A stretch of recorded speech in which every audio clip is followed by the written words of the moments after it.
తిరిగారు తండ్రి కొడుకులు ఇద్దరు. ఈ తెలుగుదేశం నాయకులందరూ కూడా ఇవాళ ఎమ్మెల్యేలు మంత్రులైన వాళ్ళందరూ కూడా తిరిగారు. పవన్ కళ్యాణ్ గారు కూడా చెప్పారు, విద్యుత్ ఛార్జీలు బాగా పెరిగిపోతున్నాయి, మన చంద్రబాబు నాయుడు గారిని గెలిపించుకుందాం, విద్యుత్ ఛార్జీలు తగ్గిద్దామని. ఈయనంటాడు శ్వేతపత్రం ఇచ్చి, ఎవడు చెప్పాడు నేను తగ్గిస్తా అని చెప్పానా అంటాడు. ఆల్రెడీ వీళ్ళు జూన్ 4న గెలిచారు, 12 తారీఖు దాకానేమో 8 రోజులనేమో రిమోట్ కంట్రోల్తో పరిపాలించారు. 12వ తారీఖు నుంచేమో తెర మీదకి వచ్చారు. మరి ట్రూ అప్ ఛార్జెస్ ఏమో వచ్చేస్తున్నాయి కరెంట్ బిల్లులో. మరి ఎన్నికల ముందు మీరు ప్రజలకు ఏం చెప్పారు? కరెంటు ఛార్జీలు పెంచమని చెప్పారు. జగన్మోహన్ రెడ్డి అయితే మిమ్మల్ని బాధేస్తున్నాడు, బాధుడే బాధుడు బాధుడే బాధుడు అన్నారు కదా. మరి ఆ బాధుడు మరి మీరు బాధుతున్నారు కదా. అంటే జగన్మోహన్ రెడ్డి గారు చేసింది కరెక్ట్ అనే కదా. ఇవాళ పవన్ కళ్యాణ్ గారు రోజుకి 3 రూపాయలు చెత్త ఎత్తినందుకు డబ్బులు కలెక్ట్ చేయండి అని చెప్పారు. చెప్పినట్టుగా ఈనాడు ఆంధ్రజ్యోతి పేపర్లో చూసాం. ఊరు బాగుండాలి, స్వచ్ఛంగా ఉండాలి, పరిసరాలు అద్భుతంగా తయారవ్వాలి, అనారోగ్యాలు ఉండకూడదు, ఆరోగ్యవంతమైన పరిసరాల కోసం చెత్త ఎప్పటికప్పుడు ఎత్తేయాలి, ఇంటికి 3 రూపాయలు కలెక్ట్ చేయండి అని చెప్పారు. మరి జగన్మోహన్ రెడ్డి గారు ఏం చెప్పారు? అదే కదా. ఆయన 30 రూపాయలు 60 రూపాయలే కదా. మరి మీరేమో 90 రూపాయలు కలెక్ట్ చేయమని చెప్తున్నారు కదా. మీరు అపోజిషన్లో ఉన్నప్పుడేమో చెత్త మీద పన్ను వసూలు చేస్తారా? చెత్త ముఖ్యమంత్రి అని ఒకడు, చెత్త నా కొడుకు అని ఒకడు. మరి మిమ్మల్ని ఏమనాలి ఇప్పుడు? అదే చెత్త పన్నుని కొనసాగిస్తున్నటువంటి ఈ రోజుకి మీరెక్కి 35 రోజులైంది. చెత్త పన్ను ఎక్కడన్నా ఆపారా? ఏ ఊర్లో ఉన్నా ఆపారా? ఏ మున్సిపాలిటీలో ఉన్నా ఆపారా? చెత్త పన్ను ఆపలేదు కదా. ఆపకపోగా అద్భుతం ఇది చెత్త పన్ను అనేది.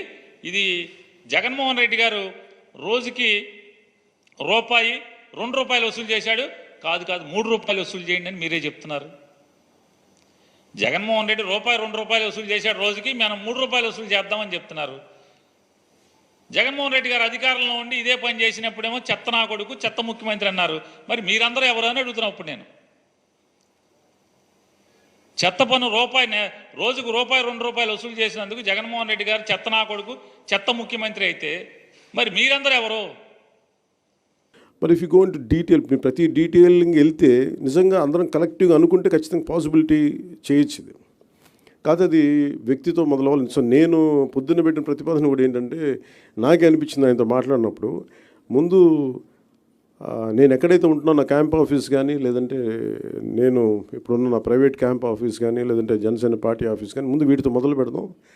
అసలు జీరో లిక్విడ్, మన సాలిడ్ అండ్ లిక్విడ్ రిసోర్స్ దీన్ని మేనేజ్మెంట్ అసలు ముందు నా ఆఫీస్తో మొదలు పెడదాం, అలాగే పిఠాపూర్లో మొదలు పెడదామని స్టార్ట్ చేస్తాం. దాంట్లో కూడా ఇప్పుడు ఆయన ఏమంటున్నానంటే, వచ్చి ఒకసారి క్యాంప్ ఆఫీస్ కూడా చూడండి, ఏమేమి జాగ్రత్తలు తీసుకోవాలి, చెత్త ఎంత మినిమైజ్ చేయగలం.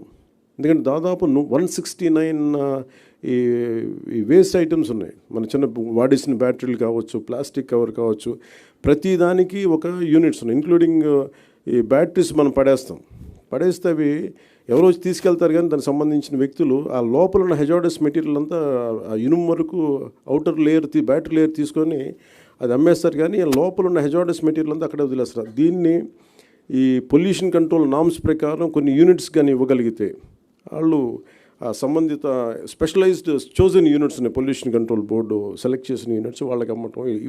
ఎందుకంటే ప్రతి చోట ఆయన చెప్పేది దాదాపు ఎంత, మీరు అన్నిటికన్నా మీరు చెప్పండి ఏంటంటే అబౌట్ మనీ చెప్పండి. అది how much money each panchayat can get out of this.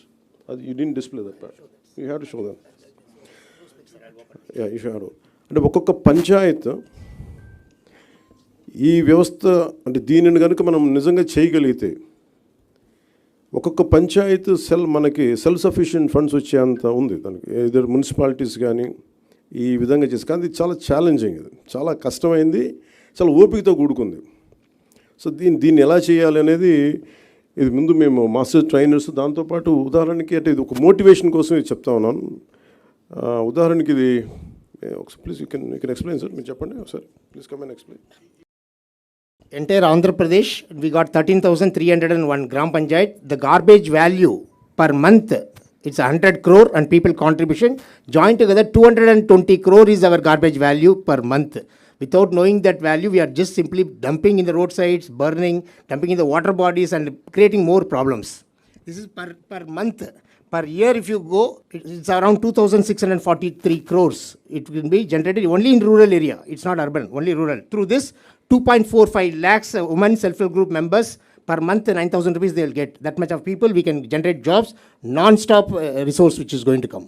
ఒక్క రూరల్లోనే అంటే దీంట్లో ఎందుకు ఇది చాలా విలువైంది చెత్త అనడానికి ఏమంటే మనం పడేసి చెత్త ఎంత విలువైందని చెప్పడానికి దాదాపు 2,643 కోట్ల వర్త్ ఇన్కమ్ జనరేట్ చేయగలిగేది. అలాగే దాదాపు 2,50,000 మందికి ఇది ఉపాధి కల్పిస్తుంది. సో దీన్ని చేయడం అంటే ఒక కల్చరల్ చేంజ్ పట్టుకోవాలి. దీనికి ఆ ప్రయత్నం మేము చేస్తున్నాం. ఆ ప్రయత్నంలో సక్సెస్ సాధించాలని కోరుకుంటున్నాం. అలాగే మీ సలహాలు, మీ సూచనలు ఏదైనా ఉంటే who want to be a part of this మనకి స్వచ్ఛాంధ్ర కార్పొరేషన్ ద్వారా దీన్ని ముందుకు తీసుకెళ్తాం. అలాగే పిఆర్ పంచాయతీరాజ్ డిపార్ట్మెంట్ కూడా దీంట్లో యాక్టివ్గా ఉంటుంది.